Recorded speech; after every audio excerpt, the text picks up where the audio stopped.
they built up, they built up they built up these protagonists or antagonists. Yeah, they built up these antagonists, and they turn out to be complete ass. Yeah, Like complete rubbish. The captains just go through them, like so much so that like the high school exit exam. that the one considered to be possibly the most powerful, the Zero member Yami, they show his fight. Not at all. They do it off screen. He fights Kenpachi and Miyaki off screen. The one who's supposed to be like the most powerful, even amongst that group, like he's supposed to be like leaps and bounds above them. He gets beat off panel. I still say he's not the strongest, but that's just me personally. I mean, I personally think it's probably the box, but that's But hey, the one who they say was the most powerful. They don't. He is so underwhelming that they don't even bother to show him lose. Yes. They just show you that he lost. Absolutely. So, I mean, just think about this: how much they have to like. They've ridden themselves in so much of a corner because these guys were supposed to be so fucking powerful. So think about how how much more powerful everybody else has to be now. Going forward, now everybody has to be. Now they all have to be super duper Saiyan. Yeah, now they all need Super Saiyan 2, right? Right. That's the thing. Like at this point, at that point is when Bleach turned into Dragon Ball Z with swords. Yes, exactly. That's exactly what it is. It's Dragon Ball Z with swords.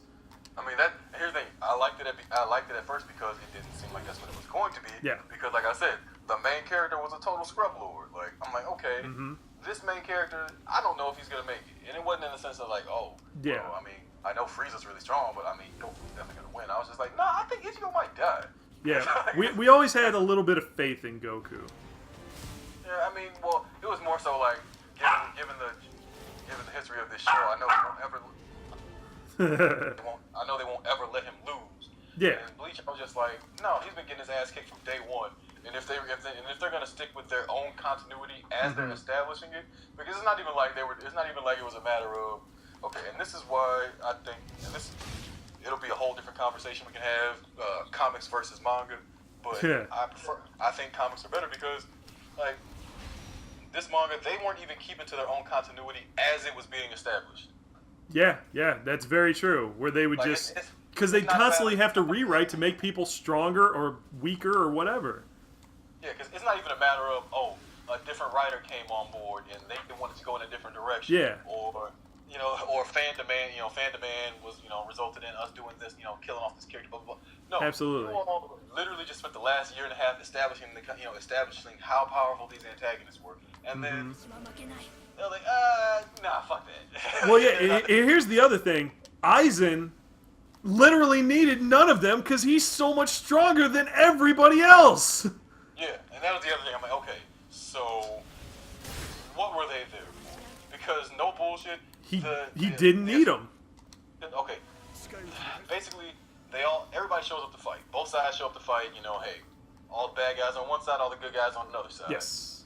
Before the first blow can be landed, Yamamoto's just like, wall of flame, bitches, and he encases and he traps Aizen and his two main lieutenants in this big ass box of fire. Yeah. More or less. And they're just like, well, damn, we can't participate. And he's like, oh no, it's cool, we'll win without ever having to do anything. Yeah. No. Yeah, they all lose. They get their asses kicked. Right, they all lose rather unceremonious. Yes. Okay. Very much. So then Aizen's like, okay, well, I'll go ahead and hop in this, and then he makes short work of all of the captains. He except Yamamoto. beats up everybody, and then because he's Aizen and he always has a contingency, then he beats Yamamoto through some complete bullshit. Because Yamamoto's too strong, he's got to get out of the fucking show because he would work everybody. Right, it's kind of like in Final Crisis where like Batman figured out what was going on really early on, so they're like, "Oh shit, we got to get Batman out of this story before he solves the problem." Yeah. So then they have Granny Goodness kidnap him, and then even after he breaks out of that, Darkseid's like, "Oh, Omega Sanction Beam, bitch." Exactly. Shit like that. Got to get him out of here because there's no way we can justify why he doesn't win the show. Yes. Right? Now, I will say, this is dumb, but and hold on. No, let me really expound on that a little bit more because he didn't. The way he beats Yamamoto is definitely by like plot device. Like oh yeah, that character, what was his name? Wonder Wise. Yeah, he makes an Espada specifically to counter Yamamoto's fire. Yeah, supposedly he made a creature whose sole ability is to absorb flame. Yes, Well, specifically Yamamoto's flames. Yeah, well, his power is just like he can just take damage. He's just there to get hit. He's literally there to eat the flame. Yeah, he's there to eat the flame and then blow up and kill everybody. Yes, and he kind of does that. Well, he doesn't kill everybody. He damages Yamamoto enough to take him out of the match.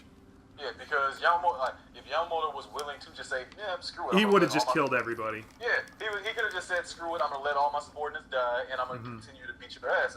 But Aizen knew that Yamamoto is not the same man that he was a long time ago, and whereas old Yama would have been like, fuck you guys, I'm gonna just kill everybody here, because I'm a fucking crazy old son of a bitch.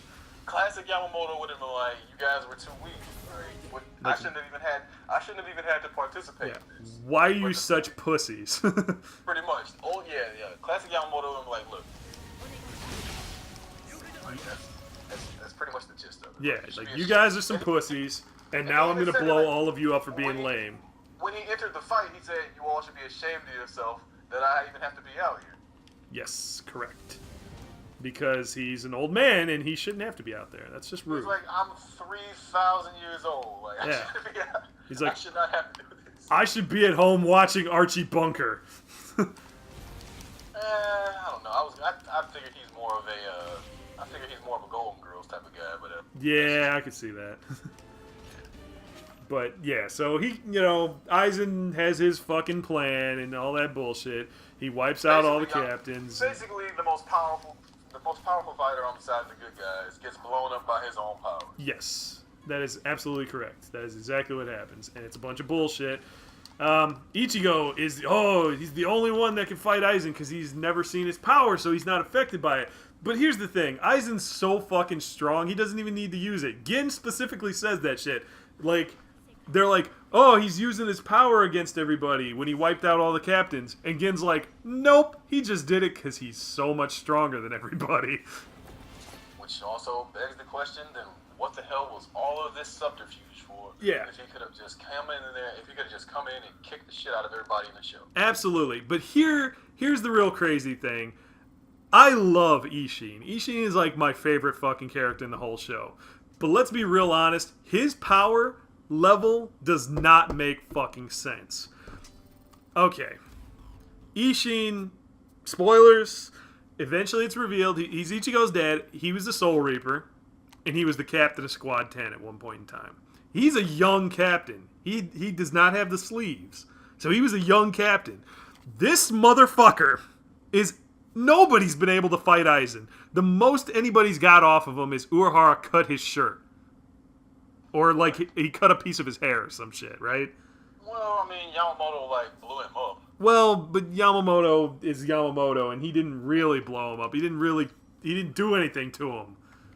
Yeah. Like, the only person that's ever been able to actually, fight Aizen head up and not just get immediately destroyed, Ishin comes in, and not only does he fight him, he's beating the shit out of him. Like, oh, yeah. Aizen he hits his sword and they lock swords. He flicks Aizen's sword and launches him. Like a fucking little bitch. So Ishin is so strong that he's able to just brute force against Aizen. That's insane. I love Ishin, but come the fuck on. Why is he that strong? And you're saying to yourself, man, I'd really like to know what the hell happens with him. I'd like to know how strong he is, because he wasn't even using his fucking Bankai. And they mention his Bankai, and they say, oh, it takes a lot of strain on his body, and they hint that we'll eventually see it. It never fucking happens. Nope. Never. There may be a few characters, actually. Oh, we're going to talk about that at the very end. When we get to what happened in the end of this fucking show. I mean, we might as well just go to the end because hold up. After the Aizen fight, nothing worth mentioning happened. Let's just, real quick, regale everybody on what exactly happens at the end of the Aizen fight. So, Ichigo needs to defeat Aizen. He becomes uber strong by training with his daddy. they have this little like. In what is tantamount to the freaking hyperbolic Yes. time chamber from Dragon Ball Z. That's absolutely what it is. It's essentially the hyperbolic time chamber from Dragon Ball Z. And he somehow becomes so strong through that time that he's so high above Aizen that Aizen can't even feel his power.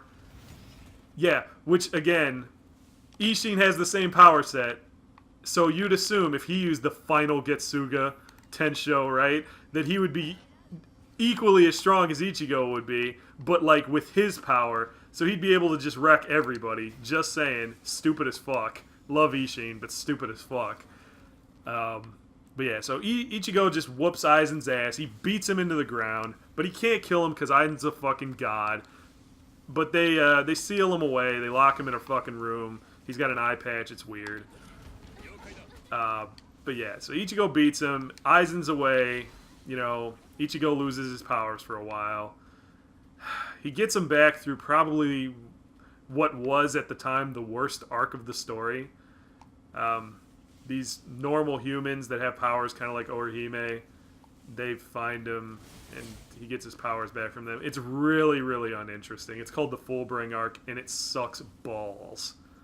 It was literally... I think it caused the cancellation of the Bleach anime, I'm pretty sure. So, yeah, it sucks. It's really bad.